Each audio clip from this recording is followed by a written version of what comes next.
Hello everyone, this is Komal, your SST educator. Welcome back to your favorite channel Magnet Brains. Magnet Brains आपको provide कराता है high quality education, वो भी बिल्कुल free of cost, kindergarten से लेके class 12 तक की सीबीएसई बोर्ड के कोर्सेज के साथ साथ आपको अदर स्टेट बोर्ड के भी कोर्सेज अवेलेबल है इन हिंदी मीडियम, जैसे कि UP board, Bihar board, Delhi board के कोर्सेज प्रॉपर सिस्टमैटिक वे में।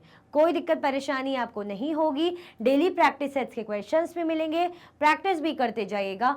ई बुक्स और ई नोट्स की लिंक आपको डिस्क्रिप्शन बॉक्स में अवेलेबल है, तो भटकने की बात नहीं बनती। क्या करेंगे, हमारा जो चैप्टर 4 है, जो जिसकी डिमांड आप लोग बड़ी करते थे, मुगल्स, तो उसके हम क्या करने वाले हैं। चैप्टर हमने सब कुछ अच्छे से कर लिया था। नाउ जो बीच के क्वेश्चन है, इंटेक्स सॉल्यूशंस, उनको हम करेंगे, है ना। ये चैप्टर के बीच के क्वेश्चंस जो होते हैं वो हैं, इसलिए कंफ्यूज नहीं होना है कि पता चले हाय अल्लाह करें कि मैम ये कहाँ से आ गए क्वेश्चन। बिल्कुल टेंशन नहीं। तो सबसे पहले क्या कर दो, लाइक शेयर कर दो। चलो, फिर आपका फेवरेट टॉपिक जो बहुत अच्छा लगता है आपको, मुगल्स, उसके बारे में देखेंगे। कितने क्वेश्चन है, ज़्यादा है नहीं, इसमें ज़्यादा दिए नहीं है, बट उनको करेंगे सॉल्व। ठीक है, चलो।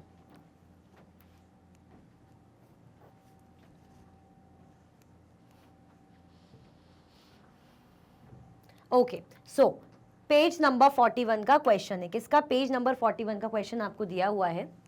Question first, Which do you think is a fairer division of inheritance, primogeniture or co-parcenary? Fair division of inheritance. Inheritance मतलब प्रॉपर्टी जो मिलती है ना, पिता की प्रॉपर्टी बच्चों को मिलती है, जो पिता की जो भी घर बार प्रॉपर्टी, कैश का जो बंटवारा बच्चों में होता है, तो कौन सा तरीका बंटवारे का, इनहेरिटेंस का आपको सही लगता है, प्राइमोजेनेचर या को-पार्सिनरी? तो आप बोलोगे मैम तरीका तो बात की बात है, कौन सा सही है कौन सा गलत है, लेकिन पहले इसका मतलब तो बताइए। तो जब मैंने चैप्टर पढ़ाया था, आपको बहुत अच्छे से मतलब बताया था। आप बताइए प्राइमोजेनेचर और को-पार्सिनरी का क्या मीनिंग है। मैं वेट करूंगी, उसके बाद मैं तो बताऊंगी ही।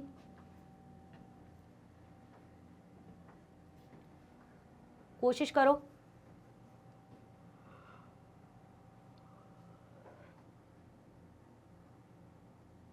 देखो, प्रॉपर्टी को मतलब इनहेरिटेंस जो हम बोलते हैं, प्रॉपर्टी मिलती है। तो प्राइमोजेनेचर की बात करें, ये कैसा तरीका है? ये ऐसा तरीका रहता है जिसमें जो प्रॉपर्टी होती है, जैसे पिता की डेथ हो गई तो उसकी जो प्रॉपर्टी, या पिता ने अपनी प्रॉपर्टी बड़े बेटे के नाम कर दी। 3 बेटे हैं, 3 बेटों में बड़े बेटे के नाम कर दी, बाकी बेटियों के हाथ में कुछ नहीं आया। ये होती है प्राइमोजेनेचर। को-पार्सनरी, जब पिताजी क्या करते हैं कि यार मेरे बच्चे तीनों ही हैं, तीनों मेरे बेटे हैं, तो मैं तीनों में बराबर बराबर बराबर प्रॉपर्टी बांटूंगा, वो होता है को-पार्सनरी, जिस पर मुगल्स बिलीव करते थे। क्योंकि मुगल्स को ये वाला तरीका सही नहीं लगता था, है ना। हमने पढ़ा था ना कि वो इस चीज में बिलीव नहीं करते थे। उनका मानना था बराबर बटे, ये बड़े भाई को दे दिया, बाकी भाइयों को कुछ नहीं मिल रहा है, इस चीज को पसंद नहीं करते थे। ठीक है, हमसे पूछा है कि फेयर डिवीजन का तरीका कौन सा है। क्या ये सही कर रहा है, ये सही है कि बड़े भाई को पैसा दे दो, मतलब प्रॉपर्टी दे दो, बाकी 2 भाई को कुछ नहीं मिल रहा, या ये सही है कि तीनों भाइयों को सही बराबर बराबर मिल गया। तो यही इसका फायदा या नुकसान जो भी है हमें बताना है। चलो देखते हैं। Both these traditions have their own positives and negatives. इन दोनों ट्रेडिशंस के अपने पॉजिटिव और नेगेटिव हैं, पॉइंट्स हैं। मतलब पॉजिटिव भी हमें मिलेगा कि अच्छा भी है और बुरा भी, सही भी है और गलत भी, है ना। चीज का फायदा भी नुकसान भी। जैसे primogeniture, it can make the eldest son इनहेरिटेटेड his father's estate. इसमें क्या होता है, जो सबसे बड़ा बेटा होता है ना, वो क्या करेगा, अपने पिता की प्रॉपर्टी उसको मिल जाएगी, जो घर का बड़ा बेटा होगा, है ना। जैसे 3 भाई हैं, 2 भाई हैं, 4, जितने भाई हैं, उनमें मिल जाएगा बड़े बेटे को। Since all brothers have to listen to their eldest brother, might make the empire so powerful as the unity strength. अब इसका मतलब तो हमने देख लिया कि जब प्रॉपर्टी बड़े भाई को मिल जाती है।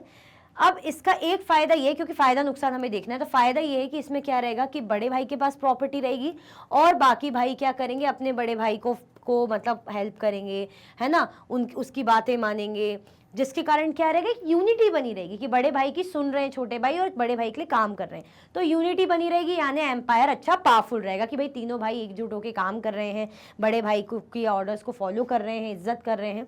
ठीक है, फायदा ये रहेगा। But at the same time it might anger the younger brothers and might lead to disintegration of the kingdom. लेकिन समझदारी है, सूझ-समझ है, भाई कोई लालच है ऐसा कुछ नहीं है तो ठीक है, इज्जत है, रिस्पेक्ट है, डर है तो चलो ठीक है, आप सही से रह रहे हो, सब कुछ बढ़िया चल रहा है। लेकिन मानो छोटे भाइयों को बिल्कुल लालच भी है, गुस्सा आ रहा है कि अरे यार ये तो बहुत गलत हो रहा है ना, हमें भी चाहिए प्रॉपर्टी, है ना। वो क्या करेंगे, जब भाई प्रॉपर्टी चाहिए तो उसके क्या कर सकते हैं, वो लड़ सकते हैं, आवाज उठा सकते हैं, विद्रोह कर सकते, कुछ भी कर सकते हैं ना, कि भाई हमें भी प्रॉपर्टी चाहिए, उस अधिकार की लड़ाई शुरू कर सकते हैं, है ना। तो इससे क्या होगा, इससे क्या होगा, किंगडम बटेगा, बंटवारा हो सकता है, किंगडम टूटेगा बेसिकली। यहाँ जो यूनिटी की बात हो रही है, जब तक भाई लोग सही हैं, अगर मानो भाई लोगों को गुस्सा आ रहा है, उनको लग रहा है हमें भी चाहिए, हमें भी चाहिए प्रॉपर्टी, तो फिर क्या हो सकता है भाई, इनका किंगडम टूट सकता है। तो फायदा क्या है, यूनिटी का पर्पस, नुकसान क्या है कि जलन, गुस्सा हो सकता है। को-पार्सनरी की अगर हम बात करें, according to this empire is divided equally amongst all sons of a king.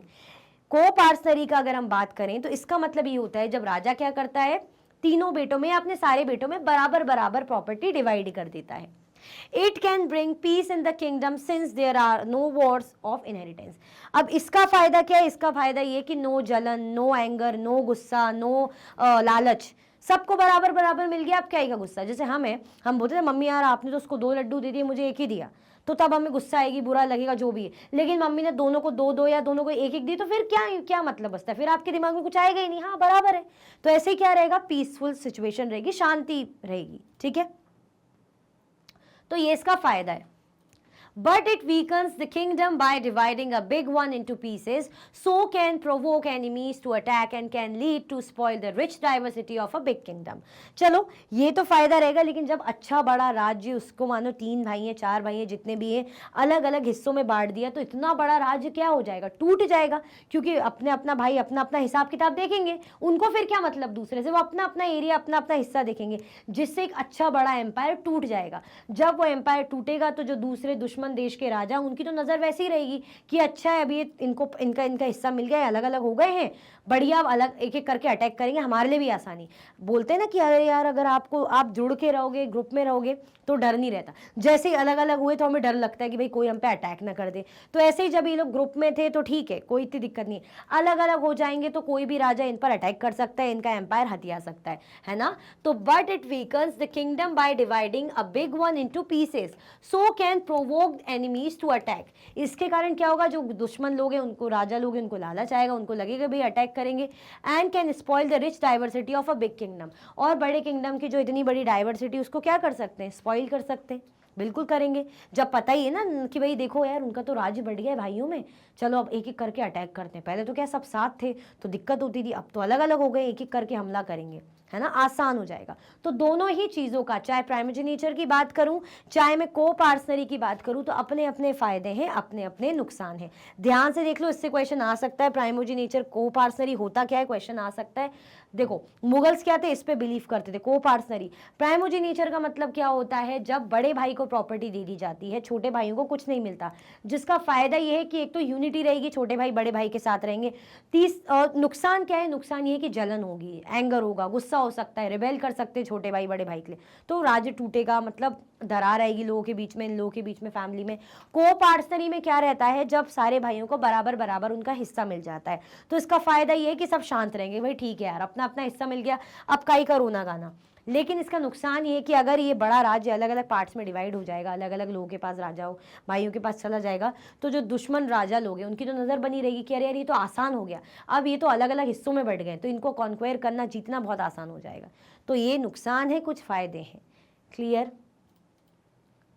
अगर हम बोलें कि इसमें से फेयर कौन सा है कौन सा नहीं है, तो क्या बता दिया हमने, फायदे नुकसान बता दिए, समझ में आ ही जाएगा फिर जैसा सही लगे।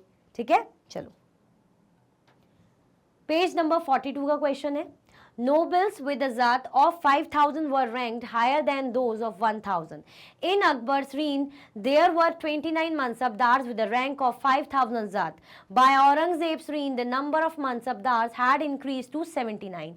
Would this have meant more expenditure for the state? Nobles, ऐसे nobles जिनकी ज़ात कितनी थी, 5,000 थी, है ना, were ranked higher than those of 1,000. वो उनसे हायर रैंक पे थे जिनकी ज़ात कितनी, जो कितने पे थे, 1000 पे। In Akbar's reign, there were 29 mansabdars with the zat of rank of 5000 ज़ात। अगर हम बात करें जब अकबर का शासन था उस टाइम पे 29 मनसबदार ऐसे थे जिनकी रैंक 5000 ज़ात थी। क्या बात है। By Aurangzeb's reign the number of mansabdar had increase to 79। लेकिन जब औरंगजेब का जो चल रहा था शासन उस टाइम पे कितने हो गए थे 79, मतलब आप समझ सकते हो 50 ज़्यादा। Would this have meant more expenditure for the state. इससे क्या समझ में आता है, यानी अब स्टेट में ज़्यादा खर्चा होगा क्या, क्योंकि भाई इतने ज़ात वाले लोग इतने बढ़ जाएंगे तो उनको देना पड़ेगा, तो खर्चा तो बढ़ेगा ना स्टेट का। तो क्या है बताइए इसका आंसर क्या हो सकता है।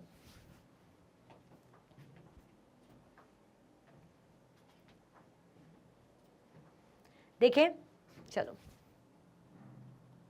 Yes, this led to more expenditure on the exchequer. By Aurangzeb's reign, the actual revenue collected was often less than the granted sum. There was a huge increase in the number of mansabdars, which meant a long wait before they receive a jagir. This and other factors created a shortage in the number of jagirs. As a result, many jagirdars tried to extract as much revenue as possible while they had a jagir. अब जिसके कारण ये कह सकते हैं भाई expenditure पे तो असर पड़ेगा, है ना, खर्चा होगा, एक्सपेंडिचर होगा, खर्चा होगा। बाय औरंगजेब्स रेन, जब औरंगजेब का शासन चल रहा था, जो एक्चुअल रेवेन्यू था कलेक्ट होता था was often less than a granted sum, मतलब जितना रेवेन्यू अर्न नहीं हो पा रहा उससे ज़्यादा तो देना पड़ रहा था, क्योंकि इतने रैंक वाले ज़ात 79 लगभग बन गए थे, तो जितना आ नहीं रहा है, मतलब अगर मानो मुझे मेरे जो एम्प्लॉयज़ हैं उनको जितनी सैलरी देनी उतना तो मेरा आ ही नहीं रहा है, इनकम ही नहीं हो रही, तो ऐसे हाल हो रहे थे कि जितना वो उनका इनकम नहीं हो रही जितना उन्हें देना पड़ेगा। There was a huge increase in number of mansabdar, और मनसबदार बहुत ज़्यादा बढ़ गए थे, बहुत सारे नंबर मनसबदार बन गए थे। मनसबदार कौन, जो मुगल्स के अंडर काम करते थे। Which meant a long wait before they received a जागीर, जिसका मतलब है कि भाई जागीर मिलने के लिए एक इंतजार करना। These and other factors created a shortage in number of जागीर, इसके कारण क्या हुआ, और अदर फैक्टर्स के कारण क्या हुआ, जो नंबर ऑफ जागीर से उनमें शॉर्टेज आने लगी, प्रॉब्लम होने लगी, कमी होने लगी। एज अ रिजल्ट, जिसके कारण many jagirdars tried to extract as much revenue as possible while they had a jagir, जिसके कारण बहुत से जो जागीरदार थे, है ना, उन्होंने कोशिश करी एक्सट्रैक्ट करने की, जितना भी वो रेवेन्यू अर्न कर पाए अपनी जागीर से, है ना। वो सोचते थे भाई अगर हमारा वैसी कमी हो रही, दिक्कत हो रही, तो जब जागीर हमारे पास है तो जितना से जितना हम रेवेन्यू ले पाएँ तो बेटर है भाई, यही इसी से हो सकता है, अब जो हो सकता है। क्लियर, चलो, तो खर्चा बहुत बढ़ गया था भैया, बात तो सही है। पेज नंबर 46 का क्वेश्चन है, थर्ड, इमेजिन करना है आपको। You have inherited a kingdom, remember Babar and Akbar were about your age when they become rulers, how would you make your kingdom stable and prosperous. देखो, आपने एक किंगडम इनहेरिट कर लिया, किंगडम आपको मिल गया। आप ये ध्यान रखो, जब बाबर और अकबर ने रूल करा था ना, वो लगभग आप ही की एज के थे, वही 12, 13, 14 समथिंग इतनी साल के थे। How would you make your kingdom stable and prosperous. अब आपके पास इतनी बड़ी रिस्पॉन्सिबिलिटी आ गई और आप जिस एज में चल रहे हैं उसी एज में आपको कोई राज्य मिल गया है, किंगडम मिल गया है, तो आप कैसे अपने किंगडम को स्टेबल बनाओगे कि भाई सब कुछ ठीक चले और फ्लोरिश हो, प्रॉस्परस हो, समृद्ध बने। क्या करोगे आप इसके लिए, कुछ तो करोगे।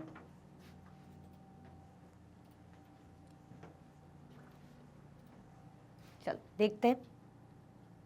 We would make our kingdom stable and prosperous in the following manner. We shall appoint an advisory council to advise on the matters of ruling and administration.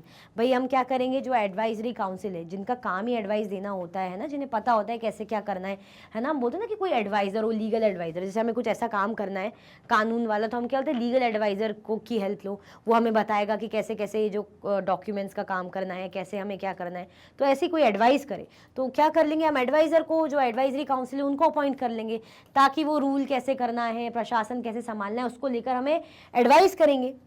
A full proof tax system will be started at reasonable rates. Full proof tax system होगा, मतलब कैसा tax system होना चाहिए, मतलब पूरा एक plan के साथ प्रॉपर, है ना, कोई वो नहीं होना चाहिए कि भाई क्या है कब है, मतलब एक प्रॉपर तरीके से कि भाई हाँ हो गया है, कोई दिक्कत नहीं होगी, इससे अच्छा खासा फिर रेवेन्यू अर्न होगी। क्लियर, तो ऐसा कर सकते हैं। क्लियर, चलो।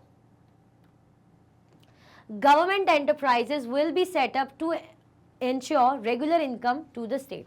गवर्नमेंट एंटरप्राइज क्या करी जाएगी, सेटअप करी जाएगी, ताकि जो है प्रॉपर स्टेट पे जो है रेगुलर इनकम हो। Joint venture undertaking would be set up at a minimum rate of profit to state actual. अब क्या होगा, जो जॉइंट वेंचर ये सब बना दिया जाएगा ताकि भाई क्या हो, प्रॉपर जो है पैसा वगैरह है ना, मतलब सोच समझ के काम किया जाएगा, तब जाके चीज़ें मैनेज होगी। प्लानिंग फुल प्रूफ होनी चाहिए, सब कुछ एग्जैक्ट या सही होना चाहिए, सोचा समझा। ऐसा नहीं कि कभी भी कुछ भी हो रहा है, एडवाइस वगैरह लेके सोच समझ के फूक फूक के कदम रखेंगे तो चीज़ें हो पाएंगी। क्लियर? चलो, बाकी आप अपने अकॉर्डिंग आंसर ऐसे कर सकते हो। तो भाई इसी के साथ हमारे इंटेक्स सॉल्यूशंस एंड होते हैं। ठीक है, अगर आप और भी वीडियो के लेक्चर्स देखना चाहते हैं, मैग्नेट ब्रेन्स के यूट्यूब चैनल, एप्लीकेशन, वेबसाइट पे देख सकते हैं। ई नोट्स और ई बुक्स की लिंक आपको डिस्क्रिप्शन बॉक्स में अवेलेबल है।